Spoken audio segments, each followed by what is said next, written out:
If you cannot even haul away 6 dead engines, your shop is not worth remembering, the woman in the tailored charcoal suit said without slowing her stride. The diesel engines idled outside the small garage as a flatbed truck lowered 6 grease-covered power plants onto the cracked concrete one after another. Each landed with a heavy metallic thud that echoed through the quiet farming town of Ash Creek, Wyoming.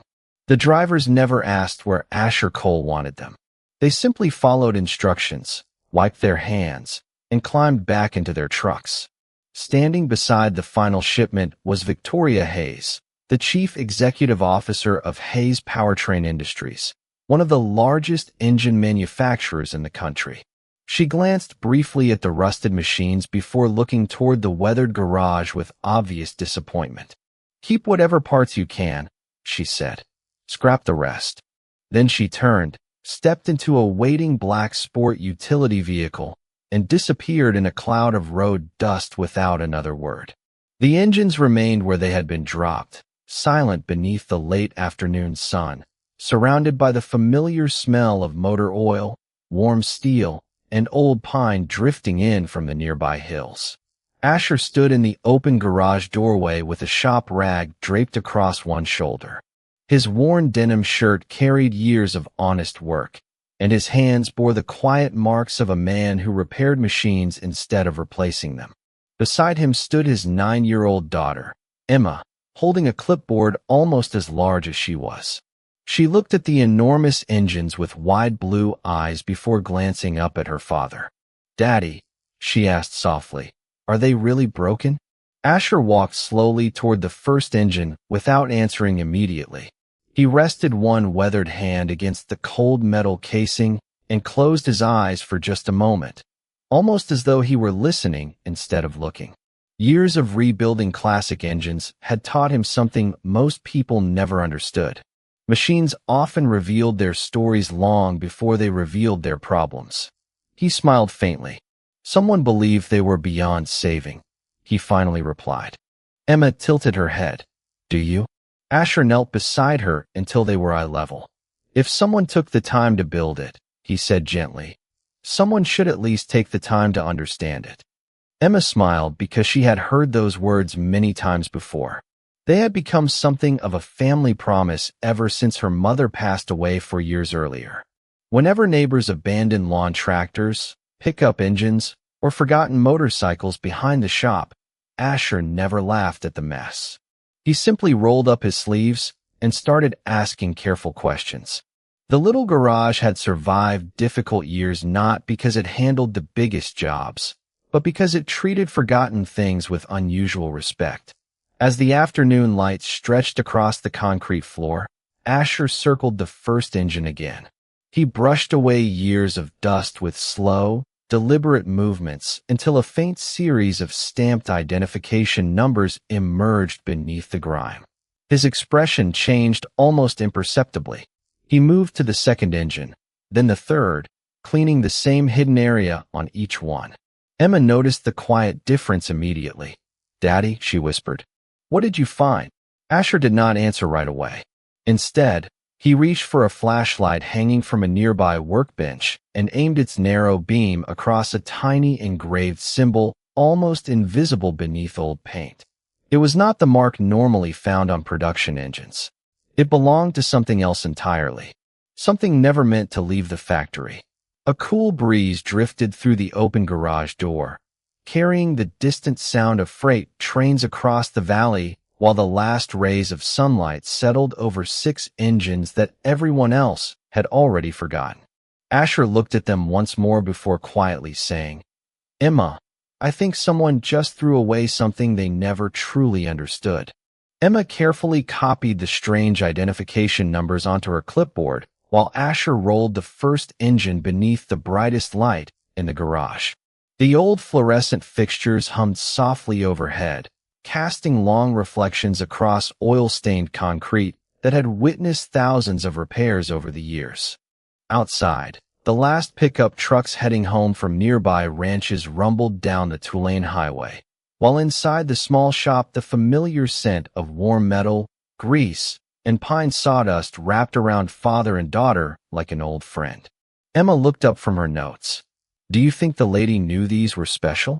Asher picked up a small brass brush and gently cleared another layer of dirt from the engine block before answering. I do not know what she knew, he said calmly. But I never like making decisions before I understand the facts. That answer sounded familiar because Emma had heard it almost every day of her life. Ever since her mother, Hannah, passed away after a long illness, Asher had built their little world around simple lessons instead of long speeches. Every evening after dinner, they spent at least 1 hour inside the garage together. Some nights, they rebuilt carburetors. Other nights, they polished valve covers or repaired old tractors for neighboring farmers who could not afford expensive replacements. Emma had learned that patience belonged in a workshop just as much as wrenches and socket sets. Asher believed every machine deserved an honest diagnosis before anyone decided it was beyond saving. The same was true of people.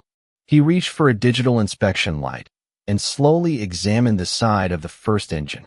Instead of obvious cracks or broken castings, he found tiny inspection marks stamped beneath layers of faded industrial paint. They were unusually precise, far cleaner than anything normally seen on production engines.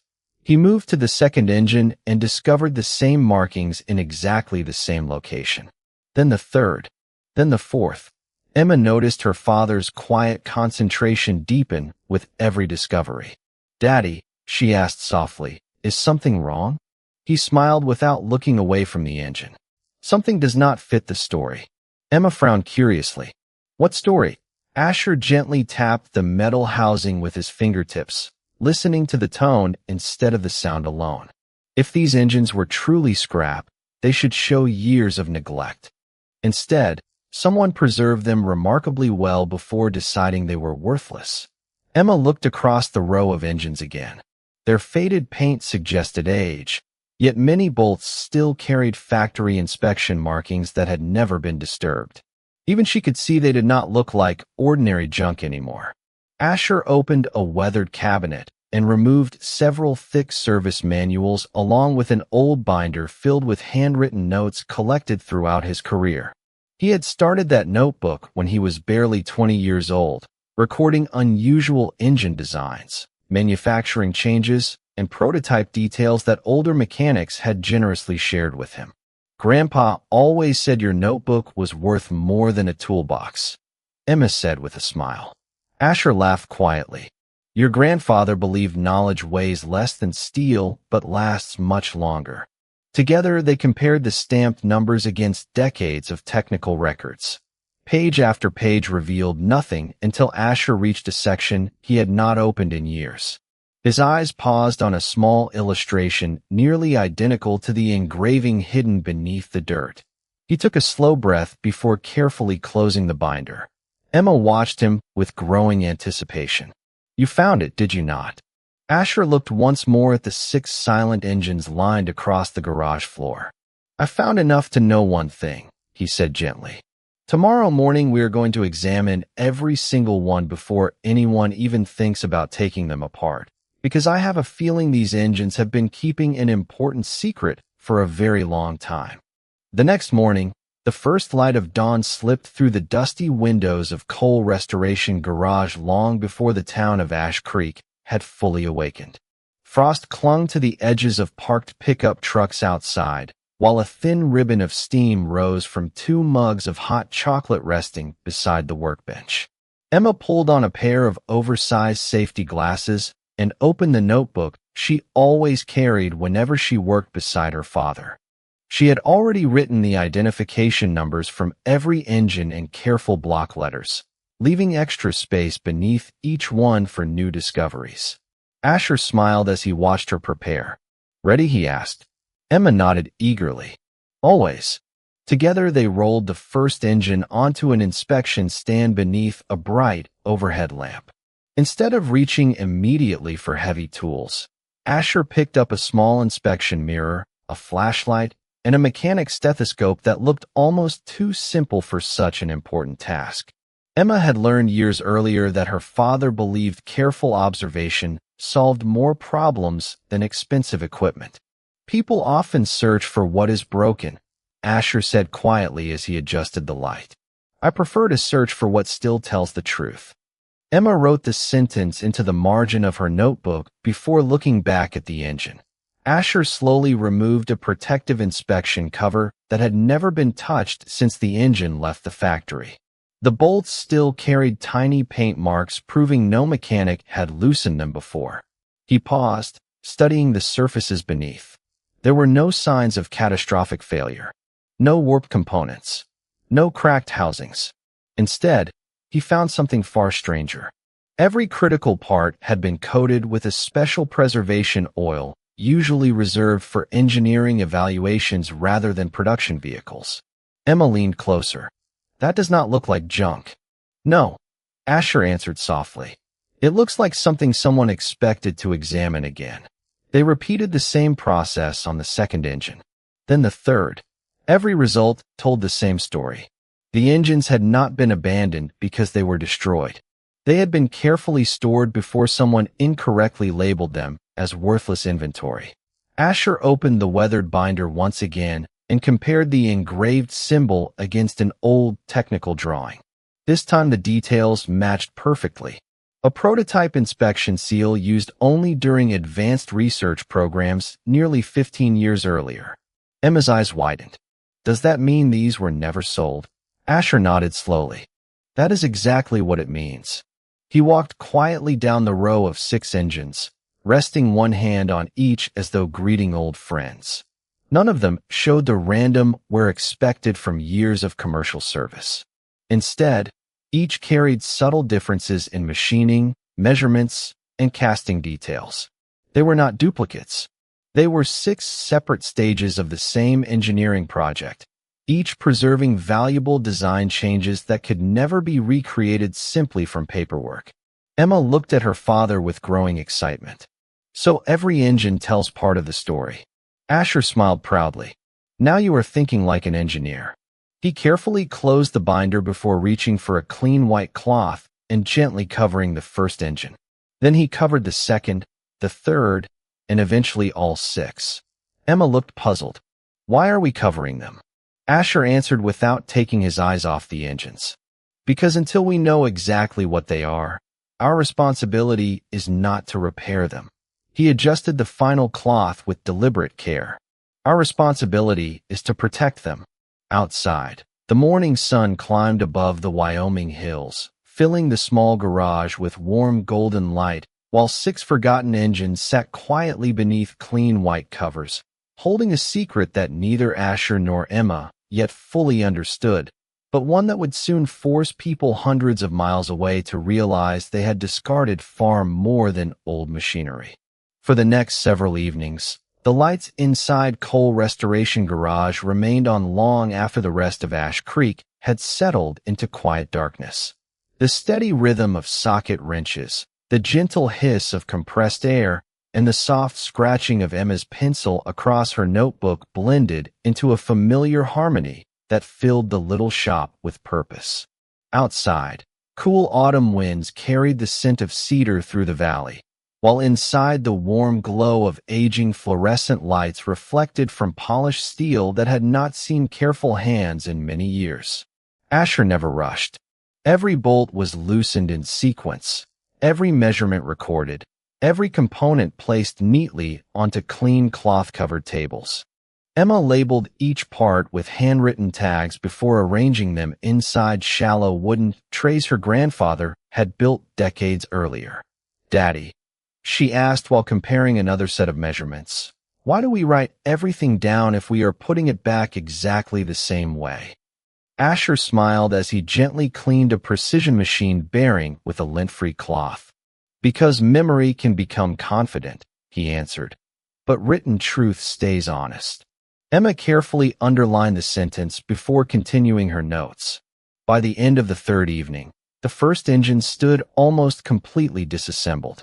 Instead of finding broken pistons or damaged crankshafts, Asher discovered engineering details that became more extraordinary with every layer they uncovered. Internal components had been individually balanced by hand. Prototype casting numbers appeared where production markings should have been. Tiny inspection initials had been engraved beneath protective covers that ordinary mechanics would never think to remove. These were not ordinary manufacturing shortcuts. They were the fingerprints of engineers perfecting an idea one careful improvement at a time. Emma looked across the workbench covered with neatly organized components. "So every engine is different?" she asked. Asher nodded slowly. "Not because someone repaired them," he replied. "Because someone was still learning from them." The realization changed everything. Rather than rebuilding the engines immediately, Asher began comparing each one against the others. The second engine solved small imperfections found in the first. The third introduced redesigned cooling passages. The fourth carried stronger connecting rods. By the time he reached the sixth engine, he quietly stepped back from the workbench and folded his arms. Emma recognized the expression immediately. It was the same thoughtful look her father wore whenever a difficult puzzle finally revealed its pattern. "You figured something out," she whispered. Asher looked toward the row of covered engines resting beneath clean white cloths. "These are not 6 identical engines," he said softly. "They are 6 chapters of the same engineering story." Emma smiled proudly. "Like reading a book from the beginning instead of opening it in the middle." "Exactly." Asher reached for his old binder again and carefully compared every handwritten note with the measurements they had recorded during the past several days. Every page confirmed the same conclusion. These engines represented the complete evolution of a development program, preserving design changes that technical drawings alone could never fully explain. Recreating that knowledge from memory would take years, if it could be done at all. He closed the binder gently before covering the disassembled engine with a clean protective sheet. Emma looked surprised. "We are stopping." Asher nodded. "For tonight. But we finally know what they are." He smiled warmly. Knowing what something is and knowing what should be done next are 2 different responsibilities. Emma considered those words while switching off the inspection lamp above the workbench. The garage fell quiet except for the ticking sounds of cooling metal and the distant whistle of a freight train crossing the valley. Neither father nor daughter realized that hundreds of miles away, inside the headquarters of Hayes Powertrain Industries, a routine inventory review had just uncovered an impossible discrepancy, and before another sunrise arrived, 6 forgotten engines resting peacefully inside a small Wyoming garage would suddenly become the most valuable machines an entire corporation could no longer afford to lose. The following morning began with an unfamiliar silence inside the executive headquarters of Hayes Powertrain Industries. Engineers who normally filled the research center with easy conversation now gathered around conference tables covered with technical binders, archived photographs, and inventory reports that no longer agreed with one another. Bright white lights reflected across polished laboratory floors while large digital displays cycled through decades of engineering records. One question continued appearing on every screen. Prototype Development Series 6. Location unknown. Victoria Hayes stood at the head of the conference room with a folder resting unopened in front of her. The confidence that had accompanied her visit to the small garage only days earlier had quietly disappeared. "Tell me exactly what we are missing," she said. Chief Engineering Officer Daniel Mercer adjusted his glasses before projecting a sequence of technical drawings onto the large display. "Not production engines," he replied carefully. "Prototype development engines." Victoria frowned. "What is the difference?" Daniel took a slow breath. "A production engine proves what already works. A prototype explains how we learn to make it work." The room became noticeably quieter. He continued, pointing towards 6 engineering diagrams displayed side by side. "Every one of those engines contains design revisions that happened during real-world testing. The handwritten adjustments, machining changes, balance corrections, cooling revisions, and performance modifications exist inside the engines themselves. Those details were never fully transferred into digital archives because engineers expected the original prototypes to remain preserved indefinitely. Victoria slowly lowered her eyes toward the inventory report, and instead they were classified as obsolete equipment. Daniel nodded once. During last month's warehouse consolidation, another engineer spoke quietly from the opposite end of the table. If we cannot recover them, recreating those development stages could take years. Victoria looked around the room. How much would that delay Project Horizon? Daniel answered honestly. Possibly 18 months. Another silence settled over the conference room before the company's chief financial officer carefully added, current contractual commitments associated with Project Horizon exceed $300 million. No one needed to explain the implications. Across Wyoming, however, life inside Coal Restoration Garage remained wonderfully ordinary. Emma swept the workshop floor while humming softly to herself as Asher carefully placed another preserved component onto a clean cloth-covered table. The first engine had now been fully documented without replacing a single part. Every measurement had been recorded. Every unusual machining mark had been photographed. Every engineering revision had been sketched by hand inside Emma's notebook. She looked proudly at the growing stack of carefully organized pages. "Daddy," she asked, "what happens after we finish all 6? Asher smiled while tightening the protective cover over a carefully wrapped crankshaft. "Then we decide how to protect what we learned." Emma laughed gently. "You always talk about protecting things." Asher looked toward the quiet row of engines beneath their clean white covers.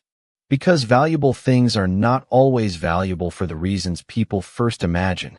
Before Emma could answer, the telephone mounted beside the office door rang. The old brass bell echoed warmly through the shop. Asher walked over, wiped his hands on a clean shop towel, and answered. "Coal Restoration Garage. This is Asher speaking." A polite voice introduced itself. "Good morning, Mr. Cole. My name is Daniel Mercer from Hayes Powertrain Industries. I hope I am not interrupting your work." Asher glanced toward the 6 covered engines before replying. "Not at all. How may I help you?" There was a brief pause before Daniel continued with unexpected humility. "Mr. Cole, I believe our company may have made a very serious mistake, and I was hoping we could begin a conversation about 6 engines that were recently delivered to your garage." Asher remained completely calm. "Yes," he answered quietly. "I have been expecting that conversation sooner or later." Across the country, 2 very different worlds suddenly became connected by a single telephone line. One built upon billion-dollar manufacturing contracts, the other upon a father who had simply refused to believe that something carefully created should ever be discarded before it was truly understood. Daniel Mercer remained silent for several seconds after hearing Asher's calm reply. The line carried only the faint sound of tools resting somewhere inside the small Wyoming garage and the distant laughter of Emma as she organized handwritten inspection notes across the workbench. Finally, Daniel spoke again, his voice noticeably different from the confidence usually heard inside executive boardrooms. "Mr. Cole, before we discuss anything else, may I ask a simple question?" Asher answered gently. "Of course." Daniel hesitated before continuing. "Are the engines still intact?" Asher looked toward the 6 prototype engines resting beneath clean white protective covers. "Yes," he replied. "Nothing has been discarded, and nothing has been altered beyond careful inspection and documentation." A quiet breath of relief came through the telephone. "Thank you," Daniel said sincerely. "You have no idea how important those words are." Asher smiled faintly. "Actually, I think I have a pretty good idea." Emma glanced up from her notebook with curious eyes, but she remained quietly at her desk, understanding that her father would explain everything when the time was right. Daniel continued carefully. "Those 6 engines represent the complete engineering history of our Horizon development program. Every one contains manufacturing revisions that exist nowhere else in the same form. Losing them would mean losing years of practical knowledge. Asher rested one hand gently against the nearest engine. That explains why each one tells a different story. Daniel sounded surprised. You noticed that? It became clear after we documented the internal changes, Asher answered. None of them are duplicates. Each engine improves on the previous one. Another brief silence followed before Daniel quietly admitted, that conclusion took our engineering department several years to reach. You discovered it in less than a week. Asher did not respond with pride. The engines were patient enough to explain it, he said softly. Someone simply needed to listen. Hundreds of miles away, Victoria Hayes stood outside the conference room listening to the conversation through the speakerphone. Every calm sentence made her remember the moment she had dismissed the engines as worthless scrap outside the little garage. She realized that the man she had underestimated never spoke about what he knew. He allowed his work to speak first. Daniel finally asked the question everyone at Hayes Powertrain had been waiting to hear. Mr. Cole, would you be willing to let us examine the engines? Asher answered without hesitation. Yes. Relief spread through the room before he gently continued. But they should not be moved yet. Victoria stepped closer to the speaker. May I ask why? Asher recognized her voice immediately. Good afternoon, Ms. Hayes. She paused for a moment. Good afternoon, Mr. Cole. There was no trace of arrogance left in her voice. Asher explained calmly. One engine has already been carefully documented and partially disassembled for preservation. The remaining 5 have been stabilized exactly as we found them. Transporting them before completing protective preparation could risk losing valuable evidence of their original condition. Daniel looked toward Victoria and quietly nodded. Everything Asher said reflected the same disciplined engineering judgment their own specialists would have recommended. Victoria finally spoke again. Then we will come to you. Asher smiled gently. That would be the wiser choice. After the call ended, Emma walked over carrying her notebook filled with measurements, sketches, and observations collected over countless evenings beside her father. Daddy, she asked softly, are they coming because the engines are valuable? Asher looked at the 6 covered machines glowing beneath the warm workshop lights before answering. They are coming because they finally understand that value and price are not always the same thing. Outside, the evening sun settled behind the Wyoming mountains while the little garage remained peacefully quiet, holding not only 6 extraordinary engines, but also a lesson that no amount of money could have taught as clearly as one humble mechanic already had. 2 days later, just after sunrise, 3 black sport utility vehicles turned slowly onto the gravel road leading to Cole Restoration Garage. Their polished paint reflected the pale Wyoming sky, while fine dust drifted gently behind them before settling across the quiet fields. There were no television cameras, no reporters, and no corporate banners. Only a small group of engineers, legal advisors, and executives stepping quietly onto the worn concrete outside the modest workshop. Victoria Hayes was the first to leave her vehicle. This time she wore blue jeans, work boots, and a simple canvas jacket instead of the tailored business suit she had worn during her previous visit. She paused for a moment before walking toward the open garage door, taking in the scent of machine oil, fresh-cut pine, and warm coffee drifting through the cool morning air. Inside, Emma was arranging handwritten inspection notes into neat binders, while Asher carefully folded another clean protective cloth across one of the engines. Neither of them appeared surprised by the visitors. Asher looked up with the same calm expression he greeted every customer with. Good morning, he said warmly. Victoria offered a respectful smile. Good morning, Mr. Cole. There was a noticeable difference in her voice. The confidence remained, but the pride had quietly disappeared. Daniel Mercer stepped forward carrying several technical drawings. His eyes immediately settled on the first engine resting beneath bright inspection lights. May we? He asked politely.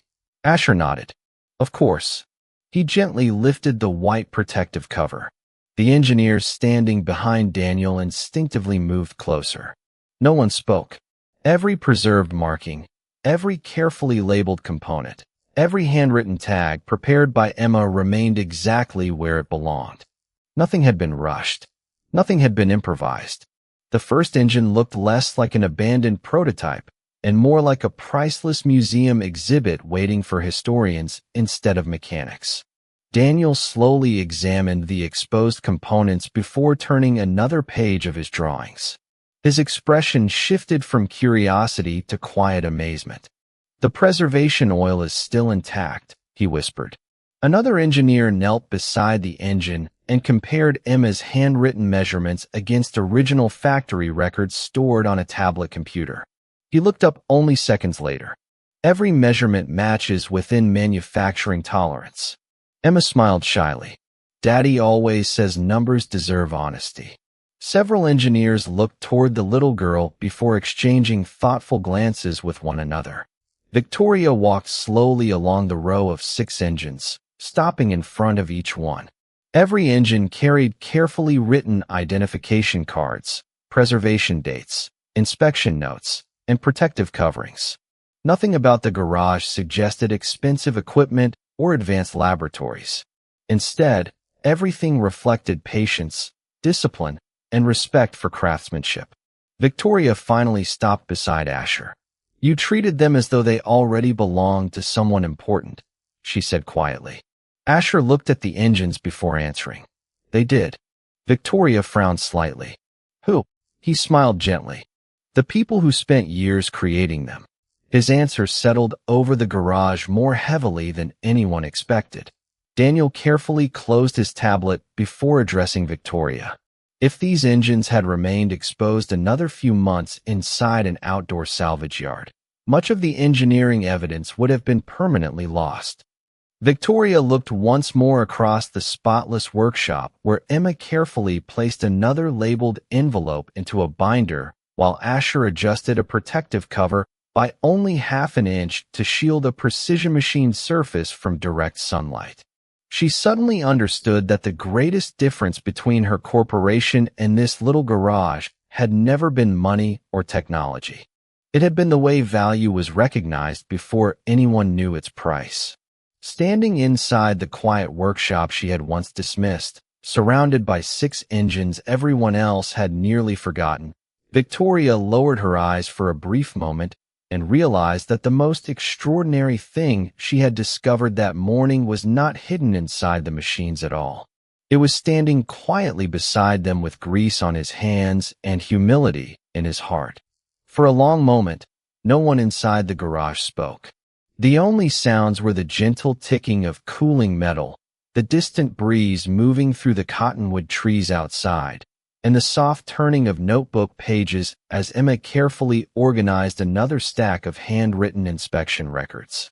Victoria Hayes slowly walked around the first prototype engine once more before stopping beside Daniel Mercer. "Can they be recovered exactly as they are?"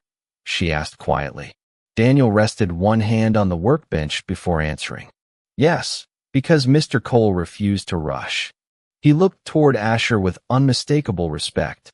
"If these engines had been dismantled for parts, we would have lost engineering history that cannot be recreated." Victoria nodded slowly before reaching into the leather portfolio she had carried into the garage.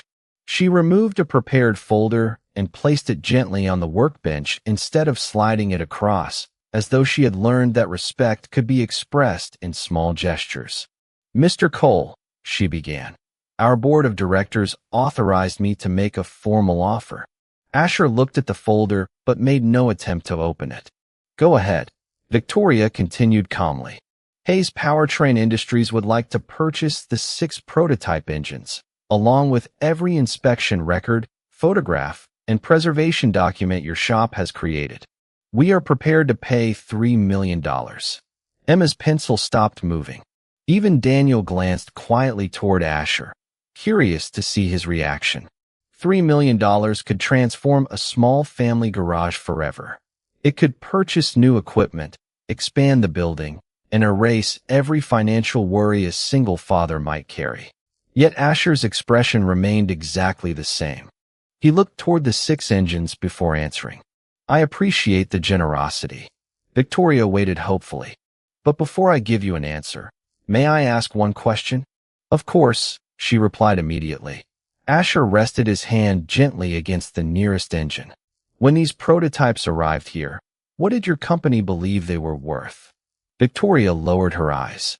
Nothing. And today? She answered honestly. They are priceless. Asher smiled softly. The engines never changed. No one interrupted him. Only the understanding of the people looking at them changed. Those words settled gently across the workshop. Emma looked proudly at her father, while Daniel quietly removed his glasses, reflecting on how simply the lesson had been spoken. Victoria took a slow breath. You are right. Asher finally opened the folder and glanced at the purchase agreement before carefully closing it again. I will gladly return every engine, every measurement, every photograph, and every page of documentation. Relief spread across the faces of the engineers standing nearby. Then Asher continued, but I would like to ask something in return. Victoria looked up immediately. Anything that is reasonable. Asher smiled kindly. Do not spend $3 million proving these engines have value. He looked toward Emma, who stood quietly beside the notebook she had filled over countless evenings. Spend it proving that young people willing to learn skilled trades have value before anyone overlooks them. Victoria remained silent for several seconds. Daniel slowly smiled as the meaning of those words settled over everyone inside the garage. Asher continued gently. Create scholarships. Restore vocational programs. Help small-town workshops train future mechanics, machinists, and engineers. If these engines taught us anything, it is that remarkable things are often found in places people stop paying attention to. Victoria's eyes glistened as she carefully closed the purchase agreement. Mr. Cole, she said softly, I came here expecting to negotiate for 6 engines. She looked around the humble garage one last time. Instead, you reminded me what our company should have been building all along. In that quiet moment, the value of the 6 engines no longer seemed like the greatest discovery inside the little Wyoming garage, because everyone standing there understood that the most enduring legacy would never come from metal, horsepower, or money, but from choosing to recognize potential before the rest of the world finally learned its price. 1 year later, the quiet stretch of highway leading into Ash Creek looked much the same as it always had, with open ranchland, weathered fences, and the snow-capped Wyoming mountains rising peacefully in the distance. Yet one place had changed in a way no one could have imagined. The old sign that once read Coal Restoration Garage now stood beside a beautifully restored workshop expanded with new training bays, classrooms, and a modest technical library. Beneath the original name rested a second wooden plaque carved with simple words that reflected everything the little garage had come to represent. The Hannah Cole Skilled Trades Academy. Every afternoon, young mechanics, machinists, and engineering students gathered there to learn from experienced craftsmen who believed that patience, honesty, and careful work mattered just as much as horsepower and precision tools. Hayes Powertrain Industries had honored every promise.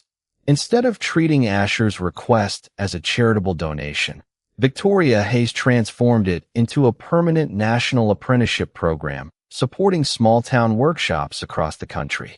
Hundreds of young people who once believed opportunity existed only inside large cities now discovered that extraordinary careers could begin inside humble garages where knowledge was shared with open hands instead of guarded with pride. Inside the workshop, Emma, now 1 year older, carefully guided a younger student through the proper way to organize inspection notes before touching a single wrench. She smiled exactly the way her father always did whenever someone was eager to learn. Write everything down, she said kindly.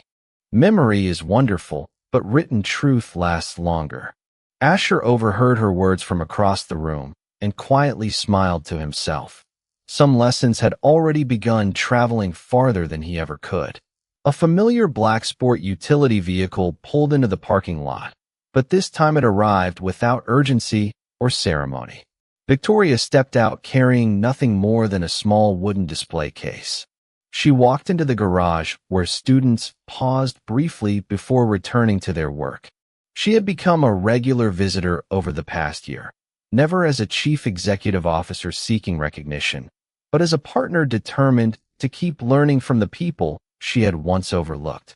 "I brought something back," she said softly. Asher welcomed her with a warm handshake. Inside the display case rested one polished steel identification plate removed from the very first prototype engine after it had been permanently preserved inside the Hayes Engineering Heritage Museum. Mounted beneath it was a simple inscription, "Saved because one mechanic refused to mistake neglect for failure." Asher studied the plaque for a quiet moment before placing it beside Emma's well-worn notebook filled with the handwritten observations that had helped preserve 6 priceless chapters of engineering history. To him, the notebook and the plaque belonged together because both had been created through patience rather than pride. Victoria looked around the busy workshop where experienced mechanics patiently guided teenagers through careful measurements, respectful craftsmanship, and honest problem-solving. "You repaired much more than 6 engines," she admitted. Asher gently shook his head. "No," he replied with his familiar quiet smile. "People repaired themselves after they finally chose to see what had always been there." The afternoon sun poured through the open garage doors, filling the workshop with warm golden light, while the sound of laughter, turning wrenches, and eager conversations echoed across the concrete floor. Outside, another pickup truck pulled into the parking lot carrying a father and his young son, hoping to learn a trade together. Inside, Emma welcomed them with the same kindness once shown to forgotten machines. Asher watched quietly, knowing the greatest engine he had ever helped restore had never been built from steel at all.